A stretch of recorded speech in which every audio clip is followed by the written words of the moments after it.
know, it's really sunny and bright. This is my kitchen. Welcome to my kitchen. I thought for my Facebook Live today, I would do a little demo for you guys. I'm not going to share a recipe. I'm going to show you how I innovate and make up green sauces all the time, just depending on what I have in my refrigerator. And I thought this would be a good time of year to sort of show you my basic formula. I have many chimichurri and pesto recipes on my blog, Fresh Tart, which is FreshTart.com. There are also several different types of chimichurri and salsas, salsa verde, pestos in Project Vibrancy Meals, which is the weekly meal plans that I offer at ProjectVibrancyMeals.com, which has gotten to be rather famous for the condiments and sauces that I include in the meal plans, which is not anything I ever thought would happen, and I love it, and I love that you guys love the condiments. I'm working on a condiments ebook, in fact, but I thought I'm gonna talk about tasting and palate and intuition today a little bit, and just creating something that you like without it being a recipe, and this is such an easy way to do it. By the way, the only time I ever do demos, it seems like I'm using my Vitamix, so I really do make food other than food in my blender, but I feel like I've done a healing green broth demo for you guys. Then I did a smoothie demo for you guys, so I do use my Vitamix every day. I love it, but I do cook in other ways, and I'll try to, maybe someday I'll try to do more of that's right, I have a portable burner. I could sort of do this setup and show you some cooking as well. So I'll keep that in mind. But for now, today we're doing blender again. And I'm just going to show you a basic green sauce and say that it doesn't matter what kind of herbs you use. You can use whatever you love, and you can use a combination of herbs. So I love basil. This time of year, basil's so fantastic. I had a ton of it. And so, are we calling this a chimichurri? Are we calling this a pesto? I don't know. We're just calling it a green sauce, okay? Like an amazing green sauce. And I just start by putting a bunch of herbs into the blender. I'm starting with the basil here, but I've also got fresh oregano, which is kind of a classic in chimichurri. Ooh, you're supposed to strip right off of there, you guys. And I love fresh oregano. It's also really good for you. It's really good for your gut. It's antimicrobial and often shows up in sort of herbal concoctions that are used to treat gut infections like small intestinal bacterial overgrowth. So oregano is very powerfully antimicrobial, in fact, and it's also very powerful tasting. So I don't use gobs and gobs of it, but we definitely are putting some in here. If I had mint, I'd throw some in. I am loving mint in pestos and chimichurris right now, but I didn't have mint. I do have cilantro, so you cilantro haters. By the way, I am a cilantro hater. I hated it the first time I ever tried it and couldn't understand why it tasted like soap, which is a genetic kind of taste bud issue. And there's so many cuisines that use cilantro that are cuisines that I love, Thai food, Vietnamese food, Mexican food. And I realized that I was just going to have to get over it. And so I did some research about overcoming this cilantro aversion, and the way you get over it is by just exposing yourself to small amounts of it over time. And I really have taught myself to actually enjoy it. Still don't love the smell. Like getting ready for this video with you guys, for you guys, I pulled that cilantro out and I was like, yeah, I still don't love the smell, but I really do like the flavor now, and it's fantastic in pestos and chimichurri, and really delicious. And then I also put flat leaf parsley in there, which I do love. I'm a huge fan of parsley, and I'll often just make a pesto out of parsley and not even include basil, and it's awesome. So, all right, that's the basic herbal base, and then that can be whatever you want it to be. It's very common then to add some garlic. If you're following a low FODMAP diet, you can do garlic chives, or you can use garlic oil if you want to get the garlic flavor, but you can't digest the garlic or it causes a lot of bloating for you. Along the same vein, I like to use scallion greens or chives. They're both low FODMAP but have tons of flavor. Scallion greens add kind of a stringiness to sauces, and I don't find it unpleasant, and I just love the way that they taste.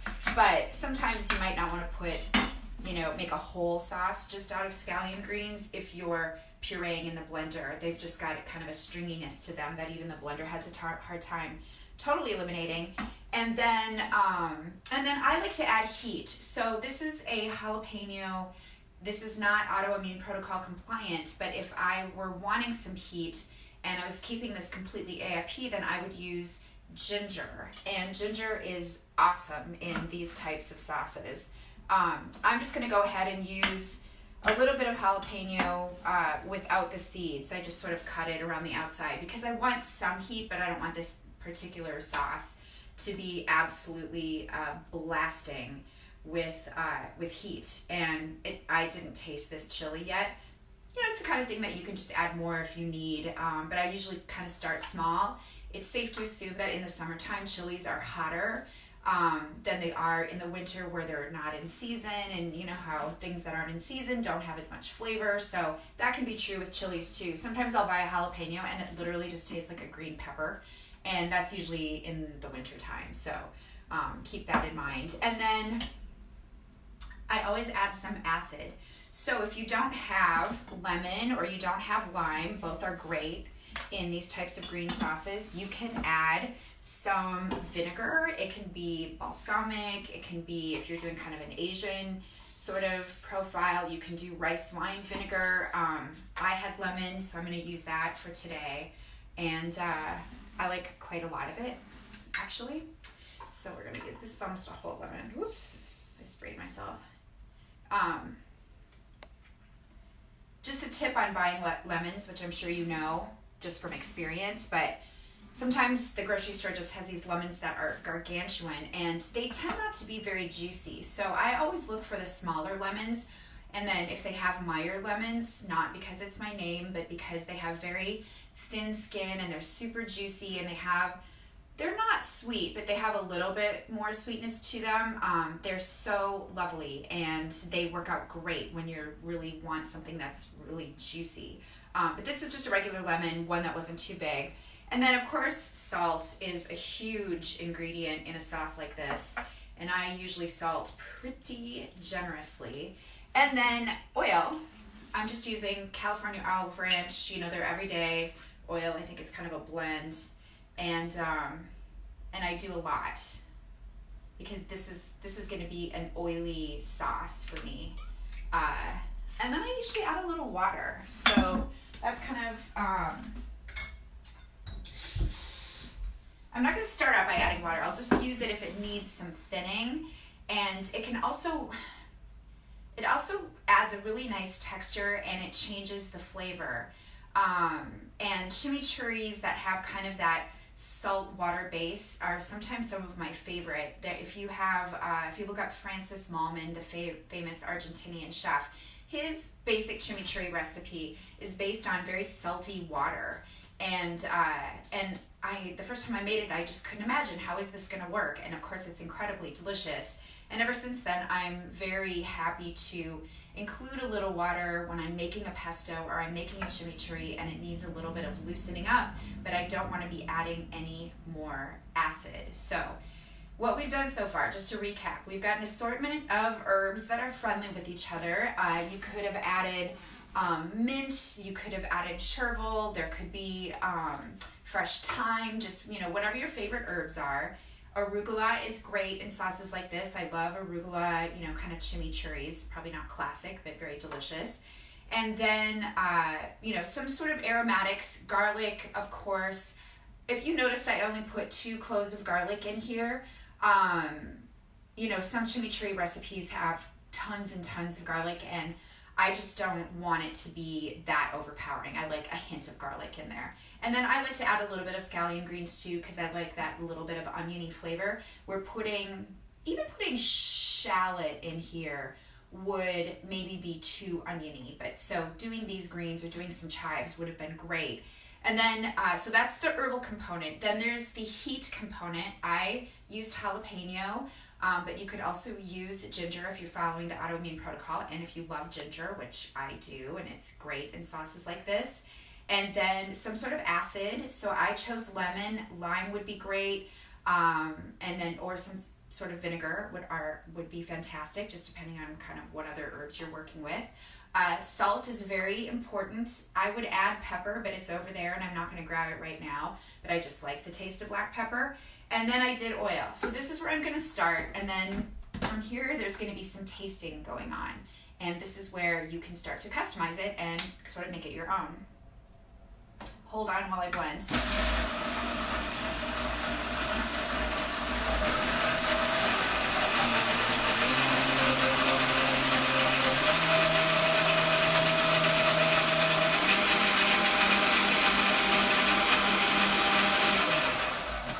Okay, so I didn't totally puree this right now, so it's a little bit chunky, and that's, you get to customize and make a choice about texture.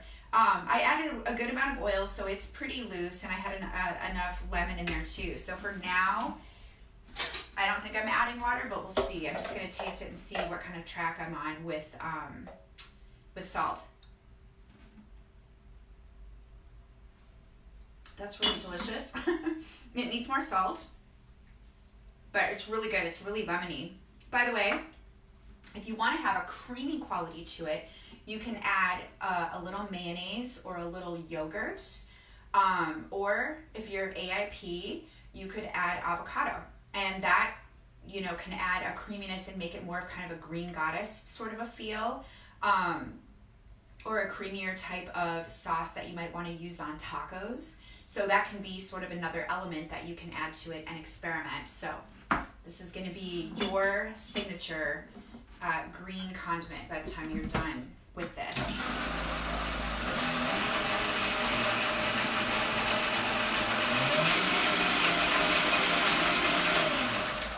By the way, you can also add heat with red chili flakes. A lot of a lot of chimichurris use red chili flakes, and they are, you know, keep in mind that they sort of blossom after they've been sitting in something oily or even something with acid in it. So you could add red chili flakes and it might not taste super hot at first, and know that that's going to sort of bloom as it sits. Ditto with garlic, by the way. Garlic can be pretty spicy on its own too.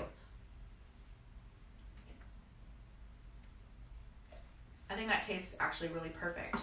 I would love this sauce on a piece of fish. It would be fantastic. I like to cook with a sauce like this, so I would even spread this, maybe even add a little honey to it and spread it on top of fish and run that under the broiler. There are recipes like that show up in Project Vibrancy meals all the time. And then of course the classic is to spoon this over steak, and this has enough acid and enough punch to it that this would be great with like something rich and beefy, or a rich, you know, maybe braised pork of some sort, like a pork shoulder, something with some fat to it that got really tender, or even ribs. So anyway, that's really it. That's sort of the basic. I just kind of start with herbs and add some acid, add some oil, add some salt, add some heat, and I sort of have those component parts, and then I just start experimenting and create something that I like. And then this can be stored in a jar in the refrigerator. It's only going to stay really fresh for, you know, I don't know, 5 days or something like that. And when you add acid, it'll probably lose its bright color, but it'll still taste really great for the next several days. And just, you know that the heat is going to probably get more intense. You can always tone that down by adding more oil to it, or even adding a little bit of water to it, or both. If you find that the heat starts to get away from you. Lots of things that you can do. And then of course, if you decide to make it creamy, that will take the heat down also. So adding some mayo or some avocado, or a little bit of yogurt would also kind of temper the heat And like I said, that would be amazing on tacos or something like that. So I hope that gives you a sense of how to create a really delicious green sauce. I think that this is absolutely imperative for fast cooking. If you have this sauce in your refrigerator, you can take disparate ingredients and make something fantastic. This makes an amazing hash. This would be incredible with fried eggs. This would be, like I said, really pretty terrific with any protein you can imagine. Even if you just picked up some sausages at the store and grilled them and had this and had some potatoes, and this would make a great salad dressing. Sometimes I'll thin it out with a little bit more oil and turn that into a salad dressing. So all of this shows up a lot in Project Vibrancy Meals, and I'm going to be opening membership over the next few days. And so it's closed most of the time. I only open it a few times a year, and I have been giving away a week free of Project Vibrancy Meals. I put it on my blog last week, and I'll put a link to it below. It's different than the free week that you may have picked up off the Project Vibrancy Meals website. This one is actually week 3 from Project Vibrancy Meals, so it gives you another look and another pass at the batch cooking session, and then seeing how fast your meals come together the rest of the week, so that you really are eating healthy, great, colorful food like this every single day, instead of pulling it off once a week or once or twice a week, where it doesn't make so much difference. And so yeah, I'll put that link below. And then if you guys have questions about putting together your own custom salsa, sauce, salsa verde, chimichurri, pesto, whatever you want to call it, just let me know. And if you are so inclined, then let me know what you came up with, because I'd love to know. Or post about it on Instagram, and make sure to tag me. I'm Stephanie.a.meyer on Instagram. So, all right, you guys, enjoy this gorgeous day.